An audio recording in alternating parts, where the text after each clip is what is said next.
কাঁচা পেঁপে দিয়ে যে এত মজার একটা রেসিপি হয় আগে কিন্তু কখনো জানতাম না। আসসালামু আলাইকুম সবাইকে। এখানে দেখেন প্যানটা প্রথমে কিন্তু তেল দিয়ে মানে একটু পুড়ে নিতে হবে, নাহলে আবার প্যানে আবার লেগে যায়। আর এখানে দেখেন কাঁচা পেঁপে টুকরো করে কাটা, তারপরে আলু টুকরো করে কাটা, এগুলা কিন্তু তেলের মধ্যে প্রথমে আমি ভেজে নিচ্ছি। আর এগুলা ভেজে নিলে দেখবেন যে মজার একটা রেসিপি তৈরি হবে। এগুলাকে কিন্তু আমি 3 থেকে 4 মিনিটের মতো ভেজে নিয়েছি। আর এগুলা তো ভাজা শেষ, তো তেল থেকে তুলে নিচ্ছি। আর ওই তেলের মধ্যে সামান্য পরিমাণে তেল অ্যাড করেছিলাম। আর এখানে যে কিছুটা পেঁয়াজ কুচি দিয়ে দিলাম, পেঁয়াজ কুচিটাকে এই তেলের মধ্যে কিছুক্ষণ ভেজে নিচ্ছে।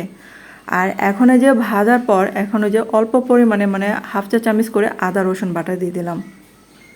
তারপর এই পেঁয়াজের মধ্যে আমি কিছুটা কাঁচামরিচ ফালি করা দিয়ে দিলাম। এখন হচ্ছে পেঁয়াজ আর কাঁচামরিচটা একটু ভেজে নিচ্ছি। তারপর এখানে যে সামান্য পরিমাণে হলুদের গুঁড়া দিয়ে দিলাম, আর এই যে লাল মরিচের গুঁড়া দিয়ে দিলাম।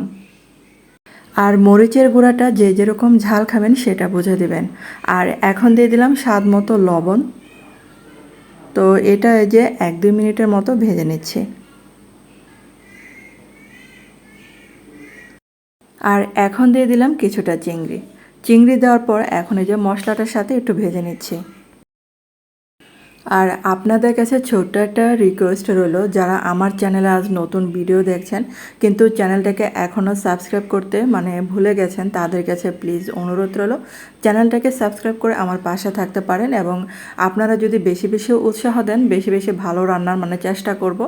তারপর এখন এই যে একটু পানি দিলাম মশলাটা কষানোর জন্য, তারপরে যে জিরা বাটা দিলাম, আর এগুলা দিয়ে একটু কষিয়ে নিচ্ছে। আর এখন হচ্ছে কষানোর পর ভাজা পেঁপেগুলো দিয়ে দিচ্ছি। এখন এই যে ভাজা পেঁপেগুলো আর যে এই চিংড়ির সাথে একসাথে একটু ভেজে নিচ্ছি। আর এই খাবারটা দিয়ে আপনারা কিন্তু যে কোনো পরোটা ভাজি মানে পরোটা দিয়েও খেতে পারেন ভাজি হিসেবে। আবার এই যে গরম গরম ভাতের সাথেও কিন্তু অনেক মজার। তো আপনারা যেটা মানে পছন্দ করবেন সেটা দিয়ে খেতে পারেন এই ভাজিটা। তো আমার কাছে তো অনেক ভালো লেগেছিল, আমি কিন্তু কখনোই এরকম করে ভাজি খাই নাই। তো এটা যখন প্রথমবার আজকে ট্রাই করলাম, ভাবলাম যে আর আমার পেঁপে মানে নষ্ট হবে না। ফ্রিজে দেখা যায় যে অনেক পেঁপে নষ্ট হয়, অনেক মানে ফেলতে হয় পেঁপে। তো আজকে যখন এই রেসিপিটা করলাম, ভাবলাম যে আর পেঁপে নষ্ট করব না। তো আপনারা কিন্তু এভাবে পেঁপে ট্রাই করে দেখতে পারেন, অনেক মজার হয়।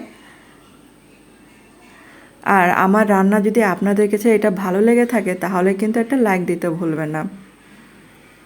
আর কেমন হলো বন্ধুরা অবশ্যই কিন্তু কমেন্ট করে জানাবেন। আর এটা দিয়ে দেখবেন যে 1 প্লেট ভাজা কখন শেষ হয়ে যাবে আপনি টেরও পাবেন না, এত মজার হয় এই ভাজিটা। তো ধন্যবাদ সবাইকে ভিডিওটা দেখার জন্য।